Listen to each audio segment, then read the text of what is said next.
నమస్తే, welcome to big TV. నేను మీ Gautami. Present మనం ఏంటంటే కొత్తపేటలో ఉన్నామన్నమాట. ఇక్కడ ఒక దారుణమైన ఘటన చోటు చేసుకుందనే చెప్పాలి. ఆల్రెడీ మనం ఏంటంటే ఇంటి దగ్గరే ఉన్నాము. ఇందులోని తల్లి, ఇద్దరు కొడుకులు నివసిస్తూ ఉండేవారనమాట. అయితే ఆర్థిక పరిస్థితుల కారణంగా అంటే గత కొన్ని రోజులుగా వాళ్ళకి ఆర్థిక ఇబ్బందులు ఎదురవుతున్నాయి అనే విషయం కూడా మనకి తెలుస్తోంది. అయితే ఇక్కడ పద్మ అన్న వ్యక్తి ఎవరైతే ఉన్నారో ఆవిడ యొక్క భర్త అనారోగ్యంతో చనిపోవడం కూడా జరిగింది. సో ఇద్దరు మగ బిడ్డల్ని ఆమె సాకుకుంటూ ఇదే ఇంట్లో ఉండేవాళ్ళు అనమాట. అయితే పిల్లలు కూడా ఏంటంటే చిన్నవాళ్ళనే చెప్పుకోవాలి. ఒకరికి 18 సంవత్సరాలు, ఇంకొకరు కూడా చాలా చిన్న పిల్లడని కూడా చెప్పుకోవచ్చు. సో వాళ్ళిద్దరిని పోషించుకుంటూ ఆ తల్లి కూడా నివసిస్తూ ఉండేది. అయితే నిన్న రాత్రి ఏంటంటే ఆర్థిక ఇబ్బందుల కారణంగా అంటే ఆర్థిక సమస్యలు ఎక్కువైపోవడం కావచ్చు, లేకపోతే ఆర్థికంగా ఇల్లు గడవని పరిస్థితులు కావచ్చు. సో ఆమె ఏంటంటే ఎటువంటి పరిస్థితులు అంటే ఏం చేయాలో తోచని పరిస్థితుల్లోనే ఆమె సూసైడ్ చేసుకోవడం కూడా జరిగింది. అయితే ఆమె ఆత్మహత్య చేసుకున్న తర్వాత వెంటనే ఆ పెద్ద కొడుకు ఎవరైతే ఉన్నారో ఆ అబ్బాయి కూడా చూసిన తర్వాత వెంటనే తల్లి మరణాన్ని అలాగా చూడడం భరించలేక, జీర్ణించుకోలేక వెంటనే తను కూడా సూసైడ్ అటెంప్ట్ చేసుకోవడం కూడా జరిగింది. అంటే తల్లి ఆత్మహత్య చేసుకున్న వెంటనే ఏంటంటే ఈ చిన్న కొడుకు వెంటనే చుట్టుపక్కల వాళ్ళు ఎవరైతే ఉన్నారో కింద రెంటల్స్ కూడా ఉంటూ ఉంటారు. సో వాళ్ళకి అలాగే చుట్టుపక్కల వాళ్ళకి ఇన్ఫార్మ్ చేద్దామని ఆ చిన్న కొడుకు వెళ్ళే లోపే ఈ పెద్ద అబ్బాయి తల్లి మరణాన్ని ఎదురుగా చూసి తట్టుకోలేక వెంటనే తను కూడా సూసైడ్ అటెంప్ట్ చేసుకోవడం కూడా జరిగింది.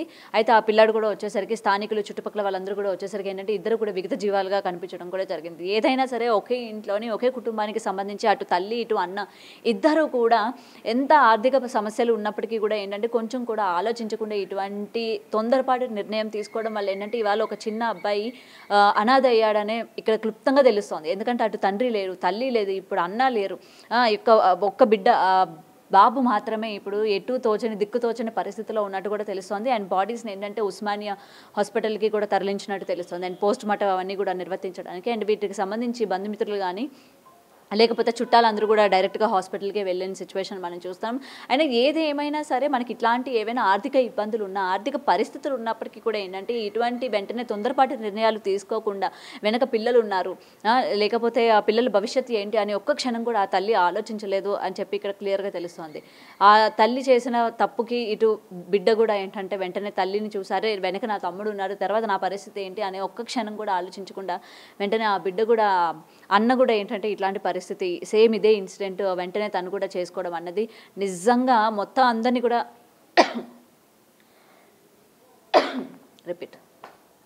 మొత్తం అందరినీ కూడా ఒక్కసారిగా కదిలించిందనే చెప్పుకోవాలి. ఏదైనా ఎటువంటి ఆర్థిక ఇబ్బందులు ఉన్నా సరే వెంటనే ఇటువంటి తొందరపాటి నిర్ణయాలు మనం తీసుకోకూడదు. అండ్ ఇప్పుడు కూడా మీరు ఇందాక మనం చూస్తే బయటలో చుట్టుపక్కల వాళ్ళు పక్కింటి వాళ్ళు కూడా ఏంటంటే ఇట్లాంటి ఇన్సిడెంట్ జరిగే అమ్మ వాళ్ళు ఎలా ఉంటారు ఏంటి అసలు ఆర్థిక ఇబ్బందులు ఏమున్నాయని చెప్పి కనుక్కున్నా కూడా ఎవరు కూడా రెస్పాన్సిబిలిటీ తీసుకొని అమ్మ వీళ్ళకి ఇగోండి అమ్మ ఇది పరిస్థితి అని కూడా చెప్పే పరిస్థితులు లేరు. ఆ చుట్టుపక్కలే ఉంటారు, పక్కిళ్ళలోనే ఉంటారు. అయినా సరే మనకెందుకులే, వాళ్ళ విషయాల్లో మనకెందుకులే, మనం దూరి ఎందుకులే అని చెప్పి ఇవాళ చూస్తున్నారు కదా. నేను ఎంత ప్రయత్నం చేశాను, అమ్మ పక్కనే ఉంటారు కదా, మనం చూస్తున్నాం ఎంత డిస్టెన్స్ లేదు చూడండి, ఈ ఇంటికి కూడా అసలు ఎంత డిస్టెన్స్ లేదు. పొద్దున్న లేస్తే మనం చూస్తూనే ఉంటాము, పప్పుకో ఉప్పుకో లేకపోతే ఈ ఇంటి ముందు నుంచే కదమ్మా పోతారు అందరూ కూడా, ఈ ఇంటి ముందు నుంచే వెళ్తూ ఉంటారు, తిరుగుతూ ఉంటారు. అయినా సరే ఇళ్లలో ఏం జరుగుతున్న విషయం కూడా తెలీదు. అండ్ వీళ్ళ మాటల్లోని ఎంతో బలవంత పెట్టి అడిగితే అప్పుడు ఆయన చెప్పడం జరిగింది అనమాట. అంటే ఎప్పుడు కూడా ఇళ్లలో తండ్రి పిల్లలు లేకపోతే తల్లి తండ్రి లేకపోతే తల్లి కొడుకులు ఇట్లా గొడవలు ఆడుకున్న సహజం. సో అట్లా గొడవలు ఆడుకుంటూ ఉంటారు. కానీ అంతవరకు మాకేం తెలీదు, మమ్మల్ని అడగండి, మేము లేము, మాకు అనవసరం. సో ఇట్లాంటి సమాధానాలు మనం చుట్టుపక్కల వాళ్ళ మాటల్లో వింటున్నాం అనమాట.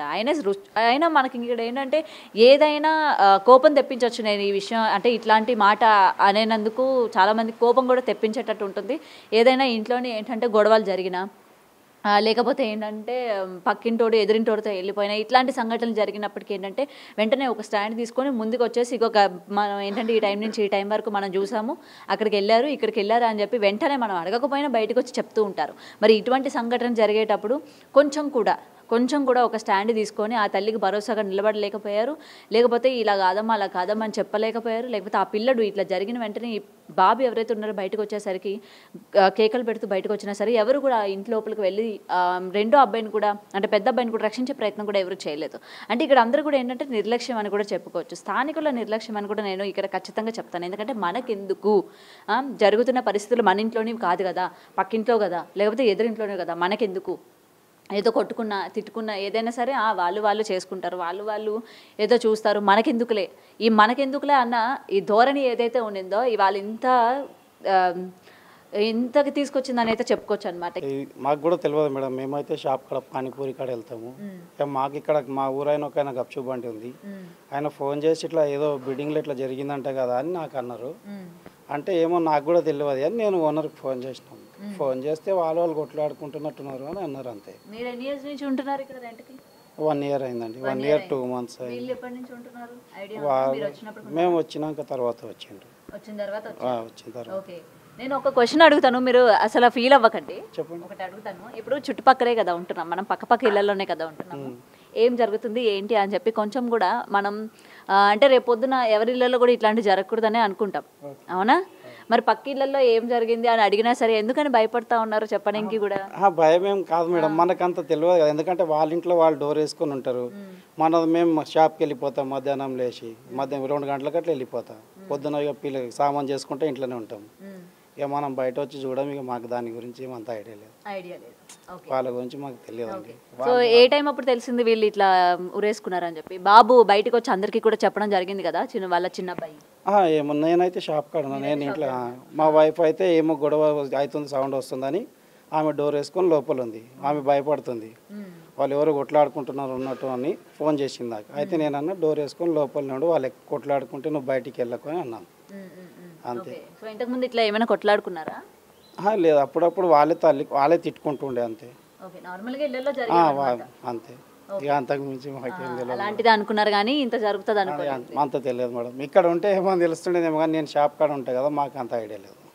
ఏదైనా సరే మనకెందుకు చుట్టుపక్కల ఏం జరుగుతుందో కూడా తెలియనటువంటి పరిస్థితుల్లో ఉన్నారు. ఒకవేళ జరిగినా సరే మనం స్టాండ్ తీసుకొని ఓకే ఏదైనా చెప్దాము, లేకపోతే చిన్నపిల్లలు కదా వాళ్ళ మానసిక పరిస్థితి అలా ఉంది కదా, కొంచెం మనం మోటివేట్ చేద్దాము. ఇట్లాంటి మాటలు ఎవరు మాట్లాడరు. మనకేంటంటే అమ్మలక్కల ముచ్చట్లు ఈ మధ్య మనం బాగా చూస్తూ ఉన్నారు. షాపుల దగ్గర, కిరాణా కుట్టల దగ్గర, లేకపోతే రోడ్డు సైడ్ ఇట్లాంటి ముచ్చట్లు పెట్టుకోవడానికి మాత్రం స్టాండ్ తీసుకుంటారు. కానీ ఇలాంటివి పాపం వాళ్ళ మానసిక పరిస్థితి ఎలా ఉంది, తెల్లవారు లేచినప్పటి నుంచి ఇక్కడిక్కడే చూస్తూ ఉంటాం కదా మనం. రోజున ఇక్కడే వాకిలు కడుగుతూ ఉంటారు, ముగ్గేస్తూ ఉంటారు, ఎదురుగా చెట్లు కూడా పెంచుతూ ఉన్నారు, ఆవిడ నీళ్ళేస్తూ ఉంటారు. అయినా సరే మనకి పక్క వాళ్ళ మాటల్లో ఏం తెలుస్తోంది?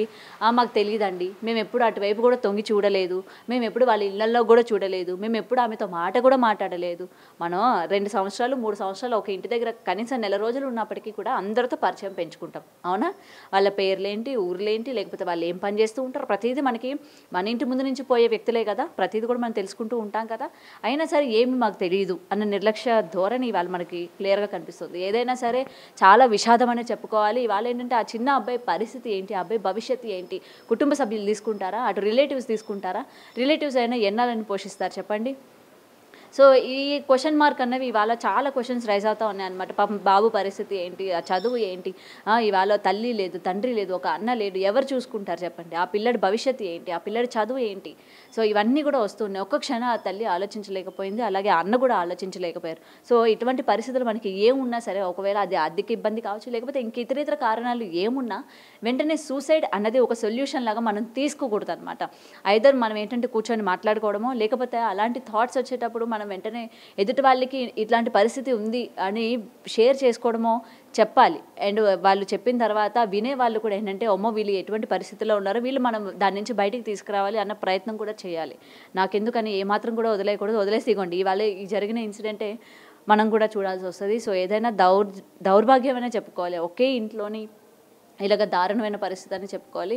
ఇవాళ బాబు పరిస్థితి ఏంటన్నది కూడా చాలా క్వశ్చన్ మార్క్గా మారింది. బంధువులు ఎవరైనా సరే స్టాండ్ తీసుకొని డెఫినెట్గా ఆ పిల్లాడికి ఒక ఆదరణ చూపించాలి, చదివించాలి, ఒక భవిష్యత్తు ఇవ్వాలని అయితే డెఫినెట్గా కోరుకుందాం. అండ్ చుట్టుపక్కల ఉన్న వాళ్ళు కూడా ఏంటంటే నాకెందుకు అనుకోకుండా మనం అన్ని ముచ్చట్లలోని ఎలాగైతే లీడ్ తీసుకొని మనం అడగకపోయినా వెళ్ళి ఎలాగైతే మనం మాట్లాడుతూ ఉంటామో, సో డెఫినెట్గా ఇట్లాంటివి జరిగేటప్పుడు కూడా ఏంటంటే ఒక స్టాండ్ తీసుకొని జరిగితే మంచి చేసేటట్టు ఒక స్టాండ్ తీసుకుంటే బాగుంటుందని అయితే డెఫినెట్గా కోరుతున్న. మీడియా పరంగా కూడా నేను ఏది ఏమైనా దౌర్భాగ్యమని చెప్పుకోవాలి ఇన్సిడెంట్. అండ్ కింద రెంటల్స్ ఓనర్స్ కూడా ఉన్నారు. అండ్ వాళ్ళు కూడా ఏంటంటే డెడ్ బాడీని చూడడానికి ఉస్మానియాకి వెళ్ళారని కూడా తెలుస్తుంది. అండ్ కొంతమంది అయితే బయటకు వచ్చి కూడా మాట్లాడట్లేదు అనమాట. నాకెందుకులే, ఆల్రెడీ నేను మీకు చెప్పాను కదా, ఇదే ఇన్సిడెంట్, ఇదే సిచ్యువేషన్ ఇక్కడ మనకి ప్రెసెంట్ తెలుస్తుంది. ఎంత బలవంత పెడితే కానీ ఆయన మనకి మాట్లాడలేదు. సో డెఫినెట్గా ఎవరు ఇలా ఉండకండి. అండ్ ఎవరు కూడా ఈ సూసైడ్ అన్నది వెంటనే ఒక సొల్యూషన్ లాగా ఎంచుకోకండి please. For more videos like this, subscribe Big TV channel.